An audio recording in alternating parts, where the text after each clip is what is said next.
නමෝ තස්ස භගවතු වරහතු සම්මා සම්බුද්දස්ස නමෝ තස්ස භගවතු වරහතු සම්මා සම්බුද්දස්ස නමෝ තස්ස භගවතු වරහතු සම්මා සම්බුද්දස්ස සාදු කියන කවුරුද අති ගෞරවනීය පූජනීය බ්‍රිස්බන් නුවර ගුඩ්නා විහාරස්ථානයෙහි පූජනීය නායක මාහිමිපාණන් වහන්සේ ඇතුළු විහාරස්ථානයේ වැඩ සිටින පූජනීය වන්දනීය මහා සංඝරත්නයන් අවසරයි.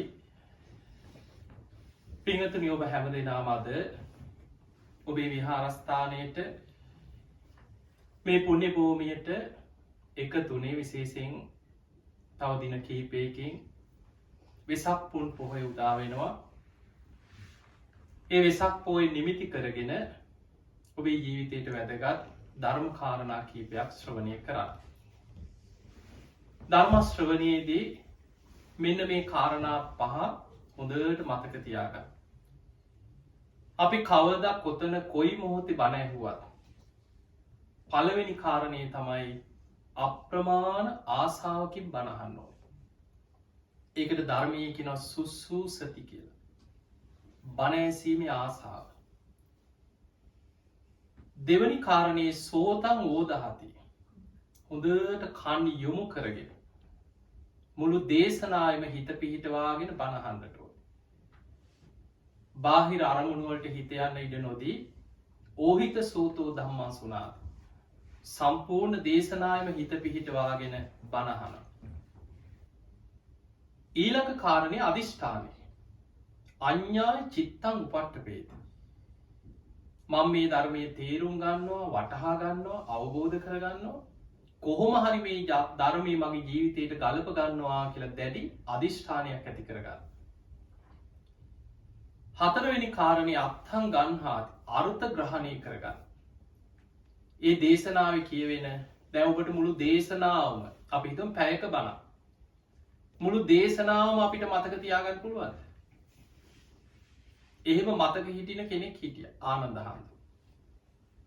බුදුරජාණන් වහන්සේ යම් දේශනාවක් කරා නම් මුල ඉඳන් අගටම මුළු දේශනාවම මතකයි. අපිට එහෙම මතක තියාගන්න අමාරුයි. හැබැයි අපිට සාරාංශයක් අර්ථය ග්‍රහණය කරගන්න පුළුවන්. මොකද්ද මේ දේශනාවේ අර්ථය කියලා අත්ථං ගන්හාති. අර්ථය ග්‍රහණය කරගන්න. ඊළඟට අනත්තං රිංචති. අපේ හිතේ ස්වභාවය තමයි හිත නොයේ කිසිම වැඩකට නැති අරමුණු වලට දුවනවා. මේ බණ අහනකොට අතීත දේවල් මතක් වෙනවා. තනියෙන් hina යන්න පුළුවන්. බණ අහනකොට පරණ මොනවා හරි දේවල් මතක් වෙනවා. ඉදිරියේ කරන්න තියෙන සැලසුම් ඒවා ඔස්සේ හිත දුවනවා. දූරංගමං ඒක චරන් හිතට දුර ඈත ගමන් තියෙන. හැබැයි හොඳ සිහියෙන් ඉන්න කෙනා හිත දුවනකොටම දන්නවා මම මේ බණ අහන්නේ. මම මේ බාහිර දේවල් හිතන්නේ නැහැ කියලා බාහිර දේවල් සියල්ල හිතෙන් බැහැර කරන. අනත්තං රිංචති. අනවශ්‍ය දේවල් සියල්ල හිතෙන් බැහැර කරන. ඔන්න ඔය කාරණා පහ ඔබ අද නෙමේ කවදා කොතන කොයි මොහොතේ බණ ඇහුවත් ඔබේ ජීවිතය තුළ ඇති කරගන්න දක්ෂ වෙන්න බණ අහන්න කලින්. එහෙමනම් පින්වතුනි ඔබ හැම දිනාටම අපි ආශිර්වාද කරනවා මේ ධර්ම ශ්‍රවණය ඔබ හැම දිනාටම නිවන් දොරටුවක් බවට පත් වේවා කියලා ආශිර්වාද කරනවා. අපි අද බලමු මේ බුද්ධ ශාසනයත් එක්ක දෙවිවරු කොච්චර බැඳීමක් තියෙනවද? දෙවියන්ගේ පිහිට රැකවරණය මේ මිනිස්යන්ට කොච්චර වැදගත් වෙනවද? දැන් අපි දන්නවා අපේ බුදුරජාණන් වහන්සේට අපි උන්වහන්සේට කියනවා සත්තා දේව මනුස්සාන. අපිට විතරක් ශාස්ත්‍රවරයෙක් නෙමෙයි. දේව මනුස්සාන. දේව මිනිසුන්ටම නිවන් මඟ පෙන්වන ගුරුවරයා බුදුරජාණන් වහන්සේ. ඊළඟට අපි කියනවා තුන් ලෝකාග්‍ර. මනුස්ස, දිව්‍ය, බ්‍රහ්ම. මේ තුන් ලෝකෙටම අග්‍රම කෙනා. පින්වතුනි අපේ බෝසතාණන් වහන්සේ පාරමී පුරාගෙනෙන සංසාර ගමනි. උන්වහන්සේට පාරමී සම්පූර්ණ කරන්න වැඩිපුරම උදව්පකාර කරන්න දෙවිවරු. ඔබ බොහෝ ජාතක පොතේ තියෙන සිදුවීම් ඒ දේශන අහල තියෙනවනම්. සක්‍ර දෙවියන් තමයි බොහෝ අවස්ථාවල විශ්වලාගෙන එන්නේ පාරමී සම්පූර්ණ කරන්න උපකාර කරන්න. ඔබ අහල ඇති බෝසතාණන් වහන්සේලා දාන ශීල නයිස්ක්‍රම්ය ප්‍රඥා වීරිය කන්ති සච්චාධිට්ඨාන මෛත්‍රී උපෙක්ඛා මේ කියන දසපාරමී ධර්ම පාරමී හැටියට උපපාරමී හැටියට පරමත්ත පාරමී හැටියට සම්පූර්ණ කරනවා 30 ආකාරයකට. එහෙම පරමත්ත පාරමිතා සම්පූර්ණ කරන බොහෝ ආත්මවල සක්‍ර දෙවිය තමයි වෙස්වලාගෙන ඇවිල්ලා උපකාර කරලා තියෙන්නේ. දැන් ඔබ අහලා ඇතිනේ දහම් සොඬ කතාව. අපේ බෝසතාණන් වහන්සේ බණ පදයක් අහන්න රාජ්‍ය අතහැරියා. ධර්මය හොයාගෙන ගියා. බණ පදයක් අහන්න නැත්නම් මට මේ රජකමත් වැඩක් නැහැ කියලා රජකමත් අතහැරියා. ඇවිදගෙන ගියා. ශාස්ත්‍රවරු කියාගත්තා ඒ කාලෙත් හිටියේ. දැන් අපේ බුදුහාමුදුරු පහළ වෙන්නත් කලින් ඔය ආලාර කාලා බුද්ධ කරාම පුත්ත හිටියේ. ඒ අය මොනවා හරි කියනවා.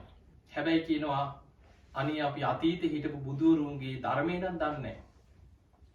ඔහොම හොයාගෙන ගිහිල්ලා අවසානයේ දවසක් හිතුණා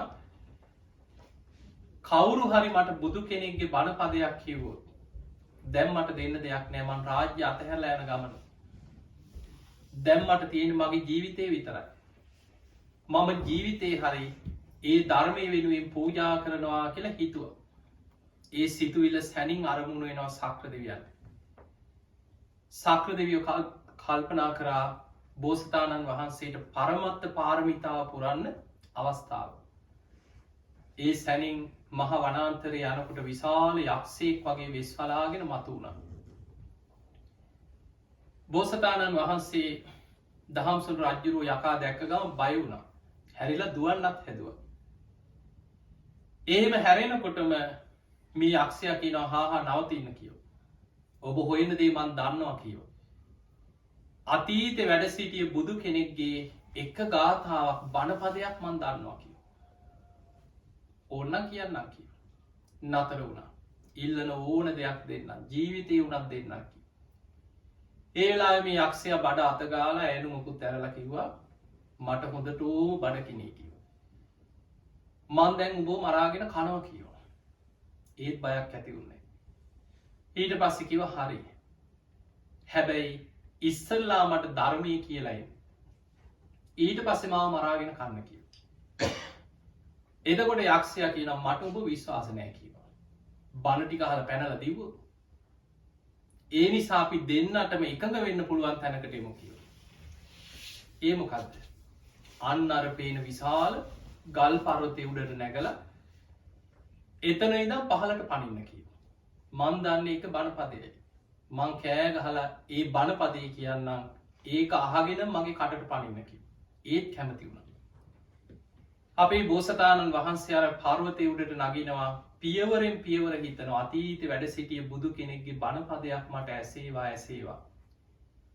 ඒ ධර්මයේ වෙනුවෙන් මගේ ජීවිතේම පූජා වේවා. එහෙම හිත අර පර්වතයේ උඩට නැගලා පහළ බලනකොට විශාල යකෙක් කට ඇරගෙන ඉන්නවා. හිත හදාගත්තා. මම මේ ජීවිතේ පූජා කරන්නේ බණපදයක් වෙනුවෙන්. ඒ නිසා අතීතේ වැඩ සිටිය බුදු කෙනෙක්ගේ බණපදයක් මට ඇසේවා. මගේ ජීවිතේම පූජා වේවා කියලා පැන්න පල්ලෙහාට. එහෙම පනිනකොටම සක්‍ර දෙවියන් අර යක්ෂ වේශය අතහැරලා සැනින් අහසට පැන නැගලා පහළට වැටෙන්න පෙර අහසෙදිම දෑතිම පිළිගත්තා. දෙව්ලොවටම එක්කන් ගිහිල්ලා පෙර බුදුරජාණන් වහන්සේලාගේ ධර්මය කියලා දුන්නා. ආපහු ගෙනහලා රාජ්‍යයේ පිහිටෙවුවා. ඔය වගේ ජාතක පුත ගත්තොත් බොහෝ සිදුවීම් තියෙනවා පාරමී පුරනකට උපකාර කරන්නේ සක්‍ර දෙවියෝ. බොහෝ දෙවිවරු මහා බ්‍රහ්ම දෙවියන් සතරවරන් දෙවියන්. දැන් අපි කවුරුත් දන්නවා අපේ බෝසතාණන් වහන්සේ පාරමී සම්පූර්ණ කරලා තුසිත දෙව්ලොව තමයි වැඩ සිටියේ. දෙවිවරු ඔක්කොම එකතු වෙලා ආරාධනයක් කරා. මහා වීරයන් වහන්සේ ඔබ වහන්සේට දැන් කාලයයි උප්පච්ච මාතු කුච්චිය. මිනිස් මව් කුසක ගිහින් උපදින්න. සදේව කන්තාරයන්තෝ බුද්ධස්වාම තම්පදා. ඒ අමෘත නිවන අවබෝධ කරගෙන දෙව් මිනිස් ලෝකයා සසර කතරින් එතර කරවන්න මනුලුවට වඩින්න කියලා ආරාධනය කරා. හැම බෝසතාණන් වහන්සේ නමකටම සාධහරණයි. ආරාධනය ලැබුණට පස්සේ තමයි බෝසතාණන් වහන්සේ මනුලුව දිහා බලනවා කාරණා පහක් ගැන. කාලය, දීපය, දේශය, කුලේ, මව. ඒ කරුණු පහ දිහාම බලලා දෙව්ලොවින් චුත වෙලා පින්වන්ත මෑණියන්ගේ කුස පිළිසිඳ ගන්න. දැන් එදා පින්වන්ත මහාමායා දේවිය කුස අපේ බෝසතාණන් වහන්සේ පිළිසිඳ ගත්තා. මනුස්ස ලෝකෙ කවුරුත් දන්නේ මේ බුදු වෙන කෙනෙක් කුසට ආවා කියලා. දන්නේ. හැබැයි සතරවරන් දෙවියන් 4 දෙනාම සතර දිසාවේ ආරක්ෂාවල් පිහිටෝලා බෝසත් අම්මගේ 4 පැත්තෙන් හිටියා. අර දරුවක් කුසේ වැඩිලා බිහි වෙනකම් මාස 10ම බෝසත් අම්මගේ 4 පැත්තෙන් හිටියේ සතරවරන් දෙවියෝ 4 දෙනා. දැන් අපි වෙසක් පෝය එනකොට අපිට වෙසක් කියලා කියන්නේ සම්බුදු තෙමගුලනේ අපි සමරන. අපි හිතමු බෝසතාණන් වහන්සේගේ ඉපදීම. ලුම්බිනි සල්වනේ පින්වන්ත මහාමායා දේවිය කුසින් අපේ බෝසතාණන් වහන්සේ ලෝකෙට බිහිවෙච්ච දවස. දරුවා බිහි වෙනකොට කවුද ඉස්සරලාම දරුව අතට ගන්න? සක්‍ර දෙවියෝ රන් දැලකින් පිළිගත්තා කියලා තියෙනවා. මව් කුසින් බිහි වෙනකොටම ඉස්සරලාම සක්‍ර දෙවියන්ගේ අතට තමයි පිළිගන්නේ. ඊළඟට සතරවරන් දෙවියන්ගේ අතට පත් කරලා ආපහු සක්‍ර දෙවියන්ගේ අතට අරගෙන අම්මගේ අතට දෙනවා. සක් දෙවිඳු කියනවා අත්තමනා දේවි හේතු අභිසන්තෝ පුත්තෝ ලෝකයේ උප්පන්නවා. දේවිය බොහෝම සතුටට පත්වේ. මහා පින්වන්ත කුමාරයෙක් ලෝකෙ පහළ වුණා කියලා සක්‍ර දෙවියන්ගේ අතින් තමයි බෝසත් පුතා අම්මගේ අතට දෙන්නේ. ඒ වෙලාවේ දේවිය දරුව අතට ගන්නකොට පුංචි සිරිපතුල පොළොව දිහාවට දිගු කරන. පොළොවේ තියන්න හදනකොටම සිරිපතුල පොළොවේ වදින්න කලින් පොළොවෙන් නෙළුම් මලක් පහළ වේ. උතුරු දිසාවට පියවර 7ක් ගමන් කරලා සිංහනාදයක් කරා. අග්ගෝ හමස්මි ලෝකස්ස, ජෙට්ටෝ හමස්මි ලෝකස්ස, සෙට්ටෝ හමස්මි ලෝකස්ස. අයමන්තිමා ජාති නත්තිදානි පුනබ්බව. මම ලෝකේ අග්‍රතම කෙනා, මමයි ලෝකේ ජේෂ්ඨතම කෙනා, මමයි මේ ලෝකේ ශ්‍රේෂ්ඨතම කෙනා. මේ මගේ අන්තිම ඉපදීමයි, මේන් මතු ඉපදීමක් නැත කියලා ඔය සිංහනාදෙ කරගෙනමයි බෝසතාණන් වහන්සේ මනුලොව ඉපදුනේ. හැබැයි මනුස්ස ලෝකේ කවුරුත් දන්නේ. එදා දැනගත්ත එක්කෙනෙක් අසිත තාපසයා. ඒ දැනගත්තේ අසිත තාපසයා හොඳට භාවනා කළ ධ්‍යාන වඩලා මනෝමය ශරීරයෙන් දෙව්ලොවට යනවා විවේක කාලෙ ගත කරන්න. එදා දිවිය ලෝකෙට ගියහම වෙනද වගේ නෙමෙයි. මුළු දිවිය ලෝකම සරසලා. දෙවියන් නැටුම් ගැයුම් වාදන දෙවියෝ බොහෝම සතුටු වෙනවා. ඇහුවා මොකද මේ තරම් සතුටක්? එතකොට දෙවිවරු කියනවා ඇයි දන්නේ නැද්ද?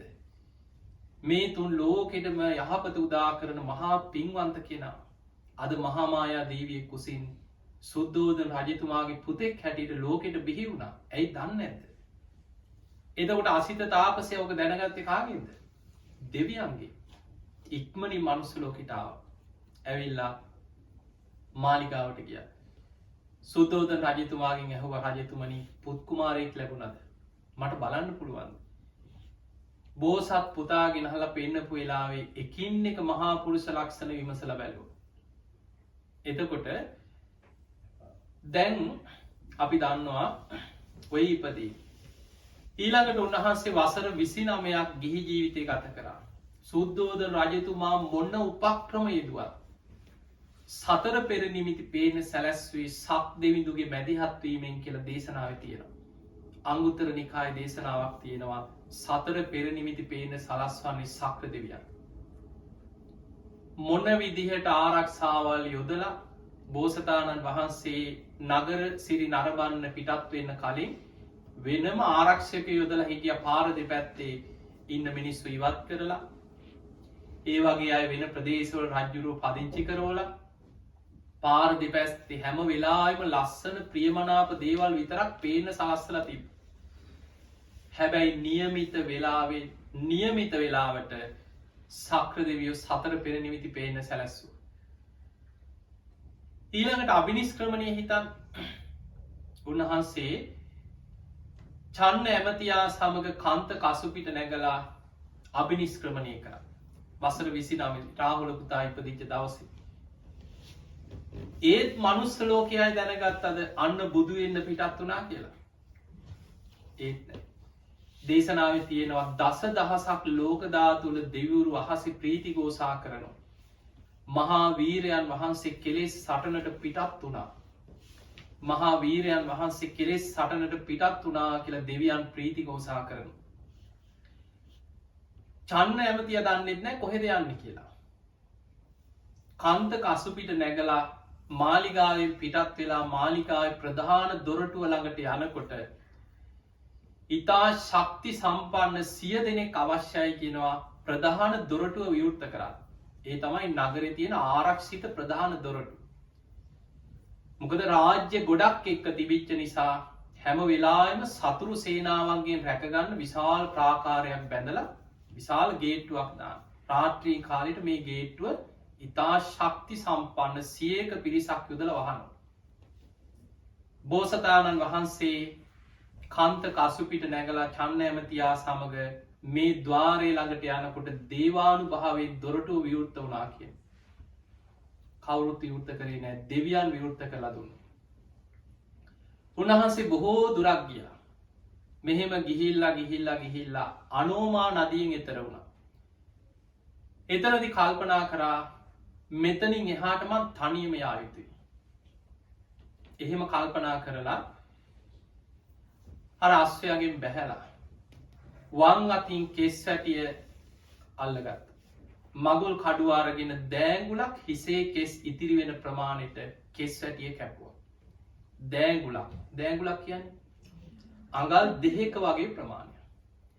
උන්වහන්සේ කෙස් වැටිය කපනවා සමගම උන්වහන්සේගේ හිසේ ඉතිරි කේශ ධාතුන් වහන්සේලා සියල්ල දක්ෂිනාවෘතව කරකැවිලා හිස මත මනාකොට කැරලි සහිතව පිහිටියා කියලා.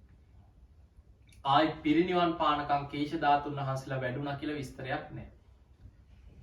ඒ නිසා බුදුරජාණන් වහන්සේ එතනින් එහා බුදු වුණාට පස්සේ යමෙකුට හිස පිරිමැදලා කේශ ධාතුන් වහන්සේලා ලබලා දුන්නා නම් ඒ සියලුම කේශ ධාතුන් වහන්සේලා දෑඟුලක ප්‍රමාණයෙන් යුක්තයි. අබිනීල බඹර කියලා ධර්මයේ සඳහන් වෙන්නේ. තද නිල් පාටයි බඹර විදියට කැරලි සහිතව හිස මත පිහිටලා තියෙනවා. අර දිගු කෙස් වැටිය කපල අතට අරගෙන සත්‍යක්‍රියාවක් කරා. මේ විමුක්තිය කරා යන ගමනේ ඒ කාන්තේ විමුක්තිය ලැබේ නම් මේ කෙස් පොළොවට නොවැටේවා. අහසේම රැඳේවා කියලා අහසට වීසි කරා. යොදුනක් ඉහළ අහසට පැන නැගලා මහා බෝසතාණන් වහන්සේගේ කේශ ධාතුන් වහන්සේලා අහසේ රැඳෙනවා. දස දහසක් ලෝක ධාතුවල දෙවිවරු සාදුකාර දෙද්දී සක්‍ර දෙවියන් රන් කරඬුවක් මවලා කේශ ධාතුන් වහන්සේලා කරඬුවෙන් පිළිගත්තා. ඒ වෙලාවේ දෙවිවරු සාදුකාර දෙදී දෙව්ලොවට ගිහින් සක්‍ර දෙවියන් මවනවා 12 යොදුනක් විශාල සත්රුවනි මහා සෑය. ඒ තමයි සිළුමිණි මහා සෑය. මහා බෝසතාණන් වහන්සේගේ කේශ ධාතුන් වහන්සේලා තැන්පත් කරා.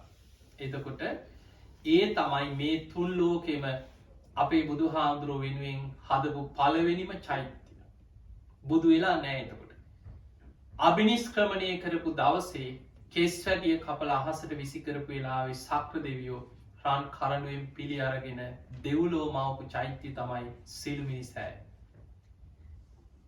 ඒ වෙලාවේ අර මගුල් කඩුවයි ආභරණ ටිකයි ගලවලා දුන්නා චන්න ඇමතියට. ඔබ මේව අරගෙන ආපහු යන්න. තමන් වහන්සේ දිහා බැලුවා ඇඳගෙන ඉන්නේ රාජකීය සළුපිලි. මේවා නම් ශ්‍රමණයෙකුට සුදුසු නෑ කියන හිතනකොටම බ්‍රහ්ම දෙවිවරු සමග ගටීකාර බ්‍රහ්ම දෙවියන් අහසින් ඇවිල්ලා අටපිරිකර පූජා කරා. ඒ අටපිරිකරේ තියෙන සිවුරු පිරිකර දරාගෙන ඇඳගෙන හිටිය ගිහි වස්ත්‍රය යුගල අතේ තියාගෙන ආයි සත්‍යයක් ක්‍රියා කරා. මම මේ විමුක්තිය කරා යන ගමනේ මට ඒ කාන්තයෙන් විමුක්තිය ලැබේ නම් මේ ගිහි වස්ත්‍ර පොළොවට නොවැටේවා. අහසේ රැඳේවා කියලා අහසට වීසි කරා.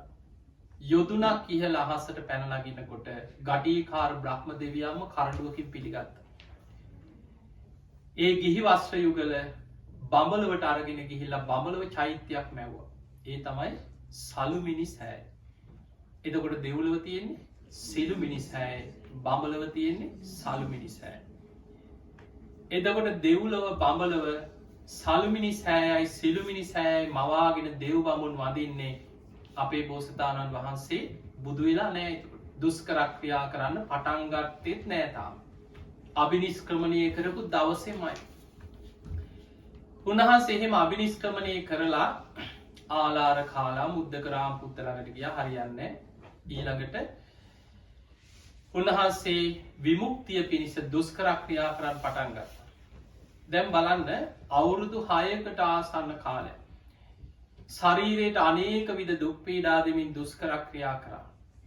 ඒ අතරත් බොහෝ තැන්වල දේශනාවල තියෙනවා. මම මේ කෙටියෙන් ඔබට කියාගෙන යන්නේ දෙවිවරු උන්වහන්සේට දුෂ්කරක්‍රියා කරන අවස්ථාවල උපකාර කරපු සිදුවී. එතකොට අපි ගමු මිනිස්යන්ගේ හැටි. එක ඇඟිල්ලක් උස්සලා හරියටම බුදු වෙනවා කිව්වේ කවුද? කොණ්ණඤ්ඤ. එතකොට තමන් දන්න ශාස්ත්‍රයේ තමන් ඉගෙන ගත්ත දේවල් ඒ තිබ්බ අංග ලක්ෂණ ශාස්ත්‍ර ඔක්කොම එක්කර බමුණු 108ක් ගෙනහල්ලා නම් තියෙන දවසේ අනිත් හැමෝම ඇඟිලි දෙකක් උස්සලා කියව මේ කෙනා ගිහි ජීවිතයේ හිටියොත් සක්විති රජ වෙනවා. ගිහි ජීවිතය අතහැරියොත් නම් ලෞතර බුදු වෙනවා. හැබැයි පූර්ණ රෝම ධාතුන් වහන්සේ දිහා හොඳට බලලා කොණ්ණඤ්ඤ කියන කෙනා එක ඇඟිල්ලක් උස්සලා කියව මෙයා නම් ගිහි ජීවිතේ ඉන්න කෙනෙක් නෙමෙයි. ඒ කාන්තෙන් මේ ගිහි සැප සම්පත් අතහැරලා ගිහිල්ලා ලෞතර බුදු වෙනවාමයි කිව්වේ. එහෙම කියපු කෙනා තමයි එදා හිටපු ලාබාලම කෙනා. බෝසතාණන් වහන්සේ අභිනිෂ්ක්‍රමණය කරද්දී එදා නම් තියෙන දවසේ කියන්නේ උන්වහන්සේ ඉපදිලා ටික කාලෙකින් අනිත් අය වයසයි. ගෙවල් වල ගිහිල්ලා දරුවන්ට කිව්ව දරුවනේ අපි දැන් වයසයි. සුද්ධෝදන රජතුමාගේ පුත්‍රාත්මේ මහා පින්වන්ත කෙනෙක්. කවදා හරි නුඹලට ආරංචියක් ආවොත් උන්වහන්සේ ගිහි ජීවිතය අතහැරියා කියලා නුඹලා පැවිදි වෙයල්ලා. උන්වහන්සේ හොයාගෙන උන්වහන්සේ ළඟට යන්න කියලා දරුවන්ට කියලා තිබ්බයි තාත්තා. වසර 29 දී බෝසතාණන් වහන්සේ අභිනිෂ්ක්‍රමණය කරනකොට අර අනිත් බමුණ මැරිලා. කොණ්ණඤ්ඤ කියන කෙනා ඒ දරුවන් ගාවට ගිහිල්ලා කිව්වා මතකද පියවරු කියපු දේ. බොහෝ දෙනෙක් විවාහ වෙලා දරුමල්ලෝ ඉන්නවා බැඳීම් ඇති වෙලා. ඒ අතරින් 4 දෙනෙක් ඉදිරිපත් වුණා අපි එනවා. ඒ තමයි වප්ප බද්දිය මහානාම අස්සෙ. දැන් ওই 5 දෙනා ආවේ හොයාගෙන ආව උන්වහන්සේ. හම්බුණා දුෂ්කරක්‍රියා කරද්දී. දැන් මේ 5 දෙනා ආවේ අර අංග ලක්ෂණ ශාස්ත්‍රය ගැන විශ්වාසයෙන් ඒකාන්තයෙන් බුදු වෙනවා කියන විශ්වාසයෙන් නෙමෙයි. හැබැයි උන්වහන්සේ දුෂ්කරක්‍රියා කිරීම අතහැරියා විතරයි මේ 5 දෙනා බැන බැනා ගියේ නැද්ද? ඔන්න මිනිස්යන්ගේ හැටි. අර කොණ්ණඤ්ඤ කියන කෙනත් බැන බැනා ගියා යත්. උන්වහන්සේ නෙමේ වීරිය අතහැරි. උන්වහන්සේ අවුරුදු 6කට ආසන්න කාලයක් දුෂ්කරක්‍රියා කරලා අවසානයේ උන්වහන්සේටම තේරුණා දුෂ්කරක්‍රියාවෙන් විමුක්තියක් කරා යන්න බෑ. දැන් අපි ගමු සම්බුදු තෙමගුල අතර වැදගත්ම දේ තමයි සම්බුද්ධත්වය. බුදු වෙච්ච දවස හිතමු. එදා සුජාතාවගේ කිරිපිඩු දානේ වළඳලා සොත්තිය බමුණාදී කුස තනමිටියටත් අරගෙන ඇසතු බෝධීන් වහන්සේ සෙවණේ නැගෙනහිර දිසාවට කුස තන ඉඳලා උන්වහන්සේ වැඩ සිටියා. රාත්‍රී පළවෙනි යාමේ අර දස බිම්බරක් මාරසේනා පරාජය කරලා ආනාපාන සති භාවනාවෙන් හිත සමාධිමත් කරගෙන රාත්‍රී පළවෙනි යාමේ පුබ්බේ නිවාසානුස්සති ඥානෙ, දෙවෙනි යාමේ චතුෝපපාත ඥානෙ, තුන්වෙනි යාමේ පටිච්ච සමුප්පාදේ අනුලෝම ප්‍රතිලෝම වශයෙන් විමසලා අවසන් වෙනවා සමගම හිමිදිරි උදෑසන සියලු කෙලෙසුන්ගෙන් මිදිලා සම්මා සම්බුද්ධත්වයට පත්වෙන. දැන් අපේ බුදුරජාණන් වහන්සේ බුදුවෙච්ච දවස කිසිම මනුස්සේ දැනගත්තද අන්න අද බුදු කෙනෙක් ලෝකෙ පහළ වුණා කියල කවුරුත් දන්නේ. දෙව් බඹුන් ප්‍රීති ගෝසා කරන මේ ලෝකෙට ආයමත් දහම් මැසක් පහළ වුණ. දෙව් මිනිස් ලෝකයාට නිවන්දොරට විවර වුණා කියලා දෙවියන් ප්‍රීති ගෝසා කර. හැබැයි අපේ බුදුරජාණන් වහන්සේ බුදු වෙලා සතියක් ඒ විමුක්තිස්ව විඳමින් ඒ ඉරියව්වෙන් ඒ විදිහටම වැඩ හිටිය. එතකොට දෙවිවරු හැමෝටම හිත දකින්න බෑ. අල්පේ ශාක්‍ය මහේ ශාක්‍ය තම තමන්ගේ පෙර පිනට අනුව තමයි ඒ හැකියා පිහිටන්. හිත දැකීමේ හැකියාවක් නැති ඇතැම් අල්පේ ශාක්‍ය දෙවිවරුන්ට සැක සංකා ඇති වුණ. තාම බුදු වෙලා නෑ.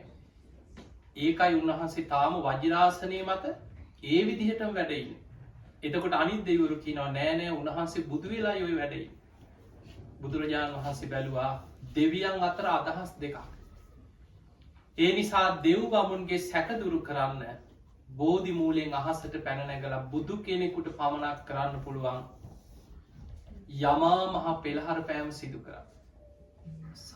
සාරිපුත්ත හාදුරන්ටවත් ඉරිදිවන්තයන් අතර අග තැන්පත් මුගලන් හාදුරුවන්ටවත් වෙන කාටවත් මොන පෙළහර පෑවත් යමා මහ පෙළහර පාන්න බෑ. එතකට බුදුරජාණන් වහන්සේ යමා මහ පෙළහර පානකොට අර සියලු දෙව් බබුන් සැක දුරු කරගත්තා උන්වහන්සේ කාන්තයෙන් බුදුනා කියල. දැන් ඔය පෙළහර මනුස්සේ කවුරුවත් දැකලාව කියලා තියෙනවාද කවුරුත්තන් ඒක දැක්කේ දෙව් බබු. ඊළඟට දෙවනි සතිය නේත්‍ර පූජාවක් කරා කවුරුත්තාවද මනුසේ කැවිල් හම්බුණා කතා කරා බණැහුව කියලා හතිනවා නෑ ඒ දන්නෙත්. තුන්ගනි සතියේ රුවන් සක්මනේ දුනා ඒ කවුරුත්තාවද මනුස්සේ ඒත් නෑ. හතරවෙනි සතිය උන්වහන්සේට රුවන්ගේ මවන්නේ සක්‍ර දෙවිය. ඒ සක් දෙවිදු මවපුරුවන්ගේ මත වැඩ සිටිමින් අභිධර්මය මෙනෙහි කරා. උන්වහන්සේගේ ශරීරයෙන් සවනක් ගන බුද්ධ රශ්මි දහරා විහිදෙන්නේ හතරවෙනි සතිය. මේ බුද්ධ රශ්මි දහරා විහිදෙනවා දැකලවත් මිනිස්සු කවුරුවත් ආවද හොයාගෙන ඒත් දන්නේ. පස්වෙනි සති අජපාල නුගරුක මුලදී උන්වහන්සේ කල්පනා කරා මේ ධර්මයේ පරම ගහම්බීරයි. හැබැයි මේ ලෝකයේ මිනිස්සු කෙලෙස් වලින්මයි සතුට හොයන්. කෙලෙස් තුළමයි ජීවත්වය. මේ වගේ පරම ගහම්බීර ධර්මයක් මේ මිනිස්සු අවබෝධ කරගන්නේ. එහෙම හිතනකොටම සහම්පති මහා බ්‍රහ්ම දෙවියන් ඒක හැම බුදු කෙනෙකුටම සාධහරණ. මේ තුන් ලෝකය වෙනුවෙන් බුදු කෙනෙකුට දහම් දෙසන්න ආරාධනය කරන්නේ බ්‍රහ්ම ලෝකෙට අධිපති සහම්පති මහා බ්‍රහ්ම දෙවියන්. පස්වෙනි සතියේ සහම්පති මහා බ්‍රහ්ම දෙවියන් ඒ මොහොතෙම පෙනීදල වැඳගෙන ආරාධනයක් කර. නිදුකානන් වහන්ස දහම් දෙසන සේක්වා. සුගතයන් වහන්ස ලෝකයාට දහම් දෙසන සේක්වා. බුදු කෙනෙක් පහළ වෙලා ධර්ම දේශනා කරන්න උකට ලියුණො. මේ ලෝකයාම නැසීයාව වෙනසියාව. දහම් දෙසන සේක්වා කියලා ආරාධනයක් කර. ඒවිලේ තමයි කාටද මං මුලින්ම මේ ධර්මය දේශනා කරන්න කියලා බුදු ඇසින් ඒ ආරාධනාව පිළි අරගෙන බලන්න. ඒ බලද්දි ආලාර කාලාව දවස් 7කට පෙර මැරිලා අරූපී බ්‍රහ්ම තලයක ඉපදිලා. උද්දකරාම පුත්ත කලින් දවසේ රෑ මැරිලා තියෙන්නේ. බලන්න කරුමේ හැටිනේ. කාටද මං දහම් දෙසන්න කියලා බුදු ඇසින් බලනකොට කලින් දවසේ රෑ මැරිලා. අරූපී බ්‍රහ්ම තලයක ඉපදිලා. ඊට පස්සේ පස්සක භික්ෂූන් වහන්සේලා උන්වහන්සේට බැන බැනා ගියත් උපස්ථාන කරා පෙර පින් ඇති අය මේ 5 දෙනාට ධර්මයේ දේශනා කරනවා කියලා අදිෂ්ඨාන කරගෙන උදානයක් පළ කරා. අපාරුතා ත්වේසං අමතස්ස ධාරා යෝ සෝතවන්තෝ පමුජ්ජස්සු සද්ධා. ඔන්න මේ ලෝකයේ මේ මහා බට්ට කල්පයේ ආයමත් බුදු කෙනෙක් පහළ වුණා. සද්ධාව ඇත්තෝ දෙසවන්යෝමා ධර්මයම අසත්තා කියල බුදුරජාණන් වහන්සේ උදානයක් පල කර. එතනදි තමයි ලෝකයට දහම් දෙසන්න ආරාධනය පිළියරගෙන අධිෂ්ඨාන කරගන්න. ඊළඟට 6 වෙනි සතිය මුචලින්ද විලාසල 7 වෙනි සතිය රාජා එතන කිරි පලරුකමල එතනත් ලස්සන විස්තර ටිකක් තියෙනවා. උන්වහන්සේ 7 වෙනි සතිය දැන් ඔය සති හතේම උන්වහන්සේට කවුරුත් ඇවිල්ලා දානි පූජා කරා දානි වැළඳුවා කියලා කොහෙවත් තියෙනවද? නැහැ. හැබැයි සුජාතාවගේ කිරිපිඩු දානි උන්වහන්සේ වළඳන්නේ ගුලි 49ක් හදලා අදිෂ්ඨාන කරලා වළඳන්නේ. සති හතම උන්වහන්සේ වැඩ සිටියේ ඒ කිරිපිඩු දානේ තිබිච්ච ආහාරෝජාවේ. බුදු කෙනෙක් බුදුහාමුදුරන්ට උන්වහන්සේ කොච්චර දුෂ්කර ක්‍රියා කරාදනේ. දිවාග එක අබෑටේ තියාගෙන දවසක් කිසිම ආහාරයක් නැතුව ඉඳලා තියෙනවා කියලා. එතකොට ඒ තරම් දුෂ්කර ක්‍රියා කරලත් උන්වහන්සේගේ ශරීර ශක්තිය රැකුණා. එදා උන්වහන්සේ දැන් සත්සති අවසන් වෙන දවස ඔය අතර තපස්සු බාලෝක කියන වෙළඳ සොහොයුරන් කරත්තවල නැගලා ඒ ළඟ පාරකින් යනවා වෙළඳාම්. ඒ අයගේ පෙර ජීවිතේ අම්මා මැරිලා උක්ෂ දේවතාවයක් වෙලා ඒ අසල ඉපදිලා හිටියේ. මේ දේවතාවිය කල්පනා කරා බුදුරජාණන් වහන්සේ සති 7ක් බුදු වෙලා. උන්වහන්සේට තාම කවුරුත් දානි පිළිගන්නලා නැහැ. මගේ පෙර සසරේ දරුවෝ දෙන්නයි. මේ අය ළඟ තියෙනවා විලඳ මේ පිළි. පූජා කෙරෙව්වොත් මටත් පින් අයිති වෙනවා. දරුවන්ටත් පින් අයිති වෙනවා. අර කරත්ත රෝදයක් පොළොවේ හිර වෙන්න සැලැස්සුවා. කරත්ත ටික නතර වුණා. බැහැලා බලද්දි මේ දේවතාවිය පෙනී හිටියා.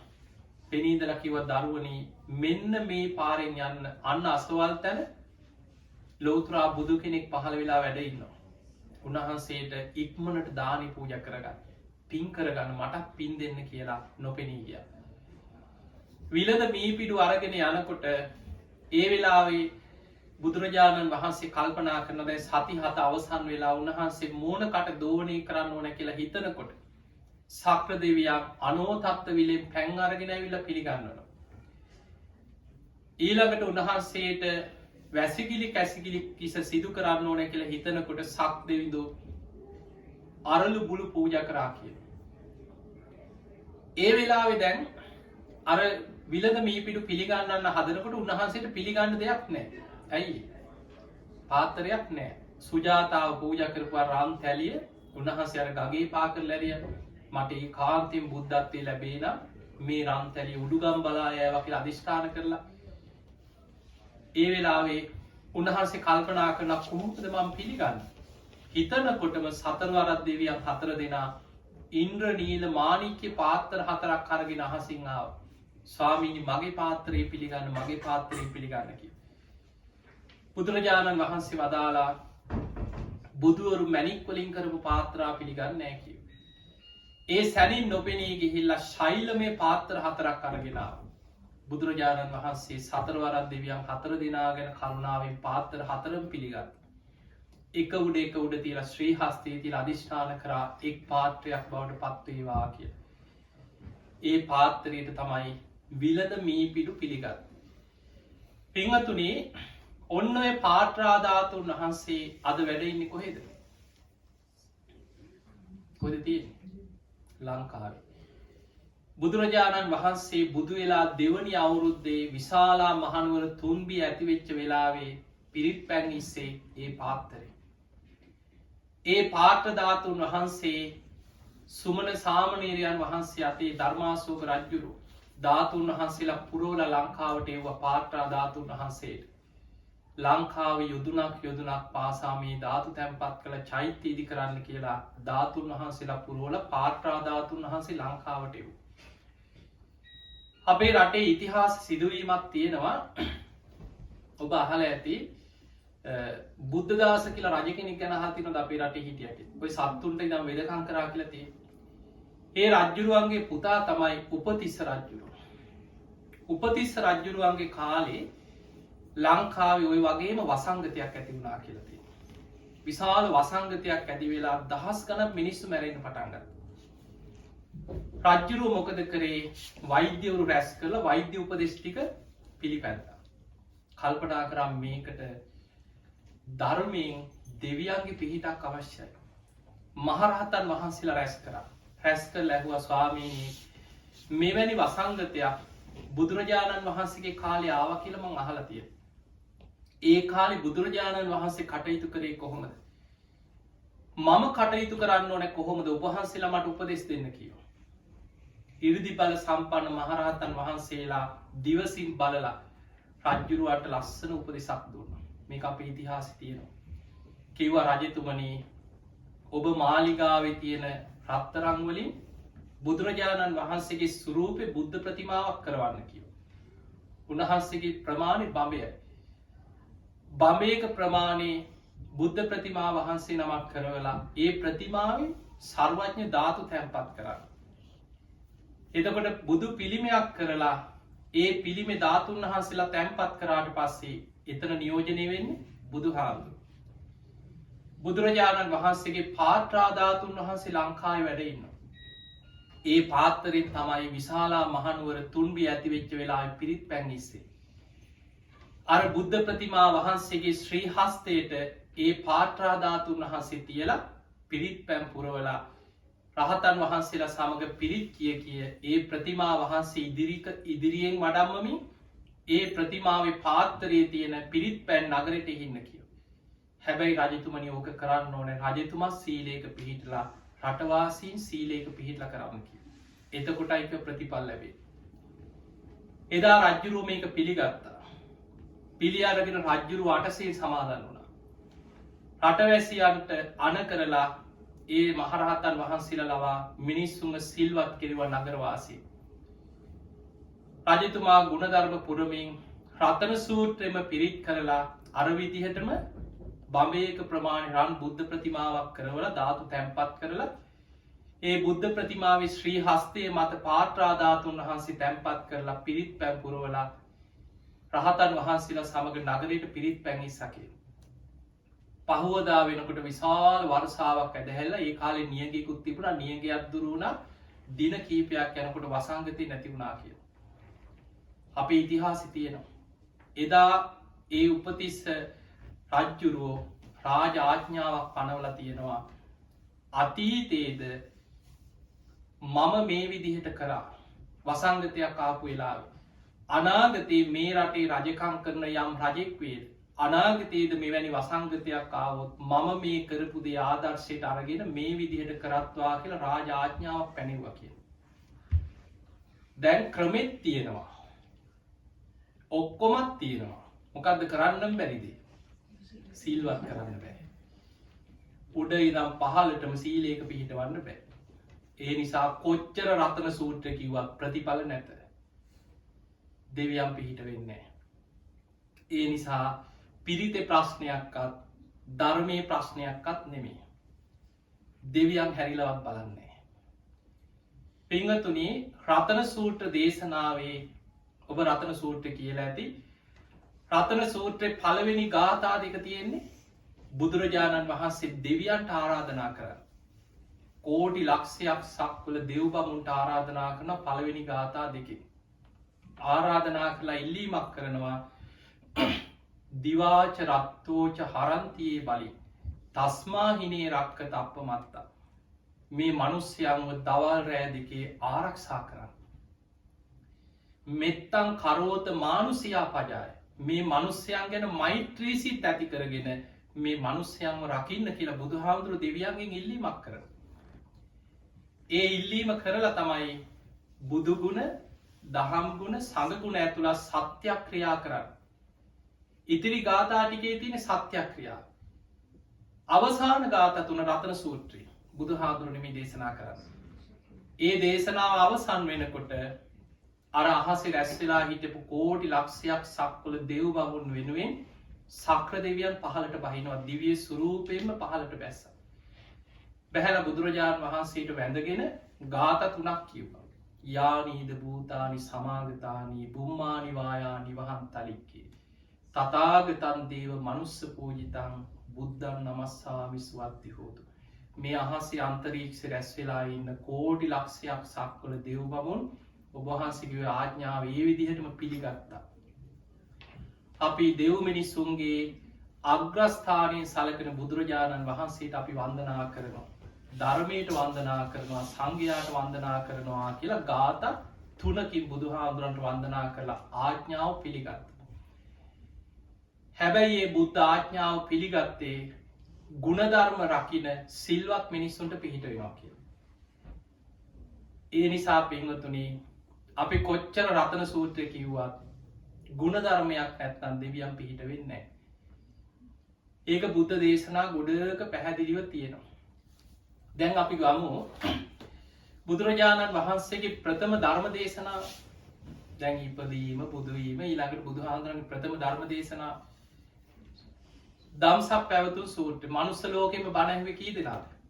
5 දෙනායි. අහසේ ඉදිකටු තුඩක් තරම් ප්‍රමාණයේ දෙවිවරු දිව්‍ය ශරීර ඊටාම සියුම් දිව්‍ය ශරීර මවාගෙන දෙවියන් පිරුණා කියන අහසේ ඉඳ නැතුව. එතකොට ඊතන කොච්චර දෙවිවරු අහසේ ඉන්නේ නැද්ද කියලා බලහන්. ධම්මචක්ක දේශනාවේ අටුවාවේ තියෙනවා දේශනාව අවසන් වෙනකොට 18 කෝටියක් දෙවිවරු මාර්ගඵල ලබනවා. මනුස්ස ලෝකෙන් එක්කෙනයි. කොණ්ණඤ්ඤ හාමුදුරුවෝ විතරක් සෝවාන් වුණා. හැබැයි දෙවියන් අතර 18 කෝටියක් මාර්ගඵල ලැබුවා. එහෙමනම් අපිට පේනවා මිනිස්යන්ට වඩා දෙවිවරුන්ට ධර්මය අවබෝධ කිරීමේ කුසලතාවය අඩුද වැඩිද? වැඩි. පින්වතුනි මේ බුද්ධ ශාසනයේ වැඩිපුරම මාර්ගඵල ලබලා තියෙන මිනිස්සු නෙමෙයි. දෙවිවරු. බුදුරජාණන් වහන්සේගේ දේශනාවල බොහෝ දේශනාවලදී සඳහන් වෙනවා මනුස්ස ලෝකෙ එක්කෝ 5 දෙනයි 10 දෙනයි 1000ක් කියන දෙවියන් අතර දහස් ගණන් මාර්ගඵල ලබනවා. ඊළඟට දැන් අපි ගමු අපි දන්නම චරිත සක්‍ර දෙවියෝ සෝවාන් වුණා. දීඝනිකායේ තියෙනවා සක්ක පඤ්ඤ කියලා සූත්‍රය. ඒ දේශනාව අවසානයේ සක්‍ර දෙවියෝ සෝවාන් වුණා. දැන් අපි දිව්‍ය ලෝකේ ඉඳන් මාර්ගඵල ලබපු අය පැත්තක තියමු. මනුස්ස ලෝකේ මාර්ගඵල ලබපු අය අද කොහෙද ඉන්නේ? රහතන් වහන්සේලා විතරයි පිරිනිවන් පෑවේ. එදා මනුස්ස ලෝකේ සෝවාන් වෙච්ච කෝටි ගාණක් හිටියද අද කොහෙද? දිව්‍ය ලෝකේ. එදා මනුස්ස ලෝකේ බණහලා බුදුහාඳුරන්ගෙන් භික්ෂු භික්ෂුණී උපාසක උපාසිකා අතර සකදාගාමි වෙච්ච අය හිටියනම් අද කොහෙද? දෙව්ලොව. එදා මනුස්ස ලෝකේ බුදුරජාණන් වහන්සේගෙන් බණහලා අනාගාමි වෙච්ච අය හිටියනම් අද සුද්ධාවාස බඹලොව. කීප දෙනෙක් එහි පිරිනිවන් පාලා ඇති. ඒ නිසා දෙවියන්ගේ කාලෙන් ගත්තොත් මෙන්න මේ ගණනය කිරීම චුට්ටක් මතක තියාගන්න නිකන් හරි තේරුම් ගන්න. මනුස්ස ලෝකේ අපිට අවුරුදු 50ක් කියන්නේ චාතුම් මහරජික දිව්‍ය ලෝකේ දෙවියන්ට එක දවසක් කියලා. මේ මනුස්ස ලෝකෙට ආසන්නයෙන් තියෙන චාතුම් මහරජික කියන දිව්‍ය ලෝකේ. ආසන්නයෙන් කීවට කොච්චර වගේ දුරක්ද? යොදුන් 42000ක් කියන. යොදුනක් කියන්නේ සැතපුම් 16ක්. එතකොට යොදුන් 42000ක් ඉහළ අහසේ තියෙන චාතුම් මහරජික දෙව්ලොව. මනුස්ස ලෝකේ අවුරුදු 50ක් එහෙට එක දවසක්. එහෙනම් අපිට බුදුරජාණන් වහන්සේ පිරිනිවන් පාල අවුරුදු 2500 ගාණක් වෙනකොට ඒ දෙවිවරුන්ට බුදුහාඳුරු පිරිනිවන් පාල දවස් 52ක් 53ක් වගේ. ඊළඟට තවත් යොදුන් 40 හැම දිව්‍ය ලෝකයක් අතරම පරතරය යොදුන් 42000ක් කියලා තියෙනවා. මනුස්ස ලෝකේ ඉඳන් යොදුන් 84000ක් ඉහළ අහසේ තියෙන්නේ තව්තිසා දෙවිවරු. සක්‍ර දෙවියෝ කියන්නේ මේ දිව්‍ය ලෝක දෙකේම චාතුම් මහරජික තාවතිංස දෙකේම අධිපති. ඒ නිසා තමයි කියන්නේ දෙදෙව්ලොවට අධිපති කියන්නේ. මනුස්ස ලෝකේ අවුරුදු 100ක් තව්තිසාවට එක දවසයි. එහෙනම් ඒ දෙවිවරුන්ට බුදුහාමුදුරුවෝ පිරිනිවන් පාල දවස් 26ක් වගේ. එතන ඉඳන් තවත් යොදුන් 42000ක් ඉහළින් තියෙනවා යාම දිව්‍ය ලෝකේ. මනුස්ස ලෝකේ අවුරුදු 200ක් එහෙට එක දවසයි. එතකොට යාම දිව්‍ය ලෝකේ දෙවියන්ට බුදුහාඳුරුවෝ පිරිනිවන් පාල දවස් 13ක් විතර. ඊටත් ඉහළින් තියෙන්නේ තුසිත දෙව්ලොව. මනුස්ස ලෝකේ අවුරුදු 400ක් එහෙට එක දවසයි. බුදුරජාණන් වහන්සේ පිරිනිවන් පාල දවස් 6ක් 7ක් වගේ. තුසිත දෙව්ලොවට. ඊටත් ඉහළින් තියෙන්නේ නිම්මාන රති දෙව්ලොව. මනුස්ස ලෝකේ අවුරුදු 800ක් එහෙට එක දවසක්. බුදුහාමුදුරු පිරිනිවන් පාල දවස් 3ක් වගේ. ඉහළම දිව්‍ය තලයේ තමයි පරිනිම්මිත වසවාර්ති දෙව්ලොව. මනුස්ස ලෝක අවුරුදු 1600ක් එහෙට එක දවසක් හැටියට ගන්න නෙවෙයි. දවසකුත් පැය 14යි ගෙවිලා තියෙන්නේ. නිම්මාන රති දෙව්ලොවට බුදුහාඳුරු පිරිනිවන් පාන. එහෙමනම් අදටත් බුදුරජාණන් වහන්සේ ඇස් දෙකෙන් දැකපු බණ අහපු දෙවිවරු ඒ දිව්‍ය ලෝකවල වැඩ ඉන්නවද නැද්ද? වැඩ ඉන්නවා. හැබැයි ඒ දෙවිවරු දුරාචාරී දෙන ධර්මයක් නැති ගුණයක් නැති ධර්මයට ගරහන මිනිස්සුන්ට පිහිට වෙන්නේ නැහැ. දෙවියන් මතක තියාගන්න දෙවියන් අතරත් තාම රහත් වුණොත් එහෙ සුද්ධාවාසයේ එහි පිරිනම් පාන. දැන් අපි හිතමු මනුස්ස ලෝකේ අපි දෙවියන් අතරත් කෙලෙස් සහිතයි. කෙලෙස් ටික ටික හරි තියෙනවානේ. මනුස්ස ලෝකේ අපි ගැන හිතමු කවුරු හරි අපෙන් උදව් ඉල්ලනවා. හැබැයි අපි දන්නවා මේ මිනිස්සයා කිසිම ධර්මයක් නැති දුරාචාරයේ දෙන මහා පව්කාරේ ඒ උදව් අරගෙන කරන්නේ දුරාචාරයමයි කියලා අපි හරියටම දන්නවා. අපි උදව් කරනවද? බොහෝ වෙලාවට සමහරලාවට අපිට හිතෙන්නේ නැහැ. සමහරලාවට ඒ කරන්න හිතුවත් තව කෙනෙක් දන්න කෙනෙක් පැනලා කියනවා දෙන්න එපා. ඔක හොරේ. ඔය කුඩුකාරේ කියනවන්නේ දෙන්න එපා. ඔය මිනිස්සයා මෙහෙම කෙනෙක් කියලා කියනවා. මතක තියාගන්න අංගුත්තර නිකායේ දේශනාවක් තියෙන බුදුහාඳුරු දේශනා කරන මහණෙනි අපි මේ ලෝකෙ මොන චරිත මවාගෙන හිටියත් අපි ගැන 100%ක්ම දන්නේ කවුද? තමන්. තමන් ගැන හරියටම දන්නේ තමන්. මහණෙනි තමන් ගැන තමන් දන්නේ යම්සේද මේ ලෝකෙ දෙවිවරු තමන් ගැන ඒ විදිහටම දන්නවා. දෙවියන් දකින්නේ අපේ හිත. ඒ නිසා දෙවිවරු මනුස්ස ලෝකයේ මේ යුගයේ පිහිට වෙන්නේ. දැන් දෙවියන්ගේ රැකවරණය අහිමි වෙච්ච ලෝකයක්. ඒක දේශනාවේ තියෙනවා මිනිස්සුන්ගේ ආයුෂ අවුරුදු 100 15ට පිරිහෙනකොට අකුසල් 3ක් ලෝකෙ වැඩෙනවා. අධර්ම රාගේ, විෂම ලෝභේ, මිත්‍යා ධර්මේ. ඒ අකුසල් 3 මිනිස්යන්ගේ මනසේ විකෘති වෙනවා කියලා. ඒ අකුසල් 3 විකෘති වෙනකොට මිනිස්සුන්ගේ ආයුෂ අවුරුදු 100න් 15ට වේගෙන් පිරිහීගෙන එනවා. අවුරුදු 100 වෙනකොට අර අධර්ම රාගයේ විෂම ලෝභයේ මිත්‍යා ධර්මයේ බලවත් වෙලා මිනිස්සු තිරිසන් වගේ හැසිරෙන්න ගන්නකොට දෙවියන් මිනිස්සුන්ගෙන් ඈත් වෙනවා කියලා. දෙවියන් මිනිස්යන්ගෙන් ඈත් වෙනකොට අංගුත්තර නිකායේ තියෙනවා මහා සාල කියලා සූත්‍රය. ඒකේ තියෙනවා සැඩ යක්ෂයන් මිනිසුන් අතරට යකුන් මුදා හරිනවා කියලා. ගම් නගර නියංගන් ජනපද අනාගතයේ අමනුෂ්‍යයන්ගේ ගොදුරු වෙනවා කියලා. දෙවියන් පිහිට වෙන්නේ නැහැ කියලා. දෙවියන් අහක බලන්න. දෙවියන්ගේ පිහිට නැති වෙච්ච තැන අරක් ගන්න දරුණු අමනුෂ්‍යයෝ කියලා. ඒ නිසා පින්වතුනි අද ලෝකෙට මේ විපත සිද්ධ වෙගෙන යනවා. ඒ නිසා ඔබට මේ කියපු කරුණු ටිකෙන් බුද්ධ චරිතය ගත්තොත් අපිට ගොඩාක් විස්තර කරන්න පුළුවන් දෙවිවරු ගැන. බුදුරජාණන් වහන්සේගේ දිනචර්යාවේ රාත්‍රී 10 ඉඳන් පාන්දර 2 වෙනකම් මැදියම් යාමේ වෙන් කරේ දෙවිවරුන්ට. හැමදාම රාත්‍රී කාලේ මුළු මහත් ජේතවනයේ බබළුවාගෙන ආපු දේවතාවෙක් මෙහෙම ප්‍රශ්නයක් ඇහුවා කියලා සංයුත්ත නිකායේ තියෙනවා දේවතා සංයුත්තේ දේවපුත්ත සංයුත්තේ කියලා දේශනා 100 ගාණක් තියෙනවා. ඊළඟට බුදුරජාණන් වහන්සේ අභිධර්ම දේශනා කරේ දිව්‍ය ලෝකෙට වැඩම කරලා දෙවියන්ට තමයි ගාම්භීරම කොටස දේශනා කරේ. එතකොට අපිට පේනවා බුද්ධ ශාසනයත් එක්ක දෙවිවරුන්ගේ කොච්චර බැඳීමක් සම්බන්ධයක් තියෙනවද? ඒ නිසා පින්වතුනි දෙවියන්ගේ පිහිට අවශ්‍යයි. ඒ දෙවියන්ගේ පිහිට නැති වෙච්ච තැන විනාශයක්මයි. දෙවියන් පිහිට වෙන්නේ ගුණධර්ම තුල ඉන්න තාක්කල්. දැන් බලන්න මෛත්‍රිය ගැන බුදුහාඳුරු පෙන්නන මහණෙනි මෛත්‍රී වඩනවා. අපි ආයේ මේ දෙවියන්ට වැඳගෙන වෙනම අමුතුවෙන් ඉල්ලගෙන දොළපිදෙනි දීගෙන දඟලන්න දෙයක් නැහැ. බුදුරජාණන් වහන්සේ පෙන්වුවේ සිල්වත් වෙන්න. මෛත්‍රිය වඩන්න. දෙවියන්ට ප්‍රියම මෛත්‍රිය. මෛත්‍රී භාවනාව වඩන කෙනා දේවතා රක්ඛන්ති. මෛත්‍රී ආනිසංසවල තියෙනවා. එයා අමුතුවෙන් ඉල්ලුවත් නැතත් දෙවියන්ට වැඳත් නැතත් දේවතා රක්ඛන්ති. දෙවිවරු යාව රකින්න.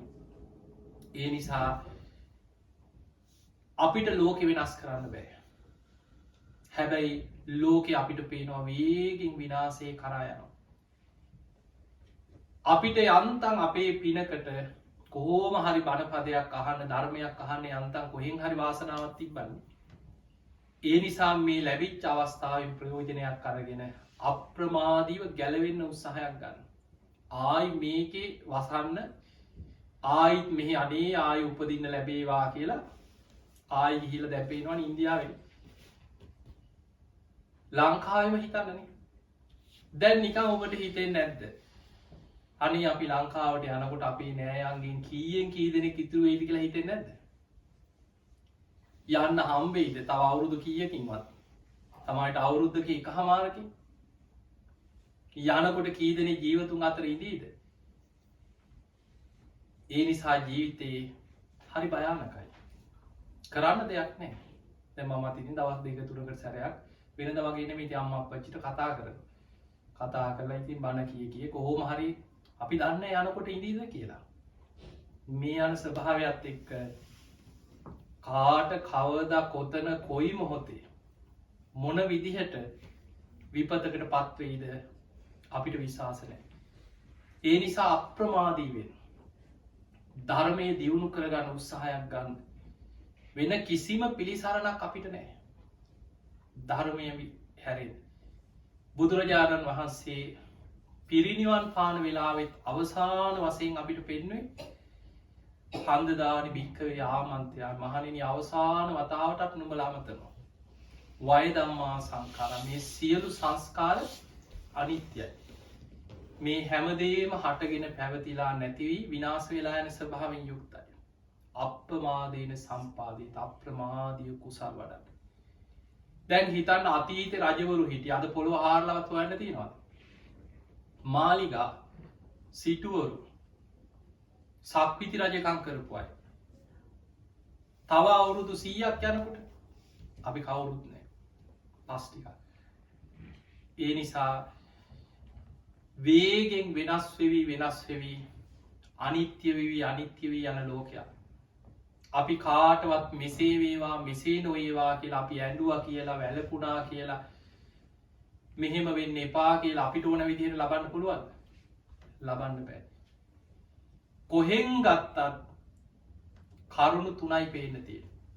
සබ්බේ සංඛාර අනිච්චාති සියලු සංස්කාරය අනිත්‍යයි. සබ්බේ සංඛාරා දුක්ඛා සියලු සංස්කාරයන් දුකයි. සබ්බේ ධම්මා අනාත්තාති සියලු ධර්මයන් අනාත්මයි. ඒ නිසා ඔය ත්‍රිලක්ෂණය හැම වෙලාවෙම සිහි කරන්න. මරණ සතිය වඩන්න. දැන් වෙනදට වඩා මරණ සතිය වඩන්න පුළුවන්. මරණ සතිය වැඩෙනවා. ඒ නිසා ඒ වගේ දේවල් අම්බෝ මම නම් ඌව බලන්නේ නැහැ කියලා අහක බලාගන්න නෙමෙයි තියෙන්නේ. ඒවා බලන්න. මට මේ ඊරනම් මට වෙන්න පුළුවන්. මගේ ප්‍රියයන්ට වෙන්න පුළුවන්. හෙට වෙන්න පුළුවන්. කවදා කොතන කොයි මොහොතේ. දැන් හිතන්න අපේ පවුලේ 10 දෙනෙක් ඉන්නවා කියලා. කවදා හෝ මලගෙවල් කීයක්ද? 10ක්. අපි කැමති වුණත් අකමැති වුණත් ඒ යථාර්ථයට අපිට මුහුණ දෙන්න වෙනවද නැද්ද? ඒක තමයි ඇත්ත. ඒ නිසා පින්වතුනි අප්‍රමාදීව ධර්මයේ දියුණු කරන්න. එහෙමනම් ඔබ හැම දිනාටම මේ ලැබිච්ච මනුස්ස ජීවිතය අපි දන්නේ නැහැ කවදා කොතන කොයි මොහොතේ අවසන් වෙයිද. අප්‍රමාදීව ධර්මයේ දියුණු කරගන්න. ඉතින් එහෙමනම් ඔබ හැම දිනාටම සද්ධාදී ගුණ ධර්ම දියුණු කරගෙන උතුම් ධර්මයම අවබෝධ කරගන්න වාසනාව ලැබේවා කියලා අපි ආශිර්වාද කරනවා.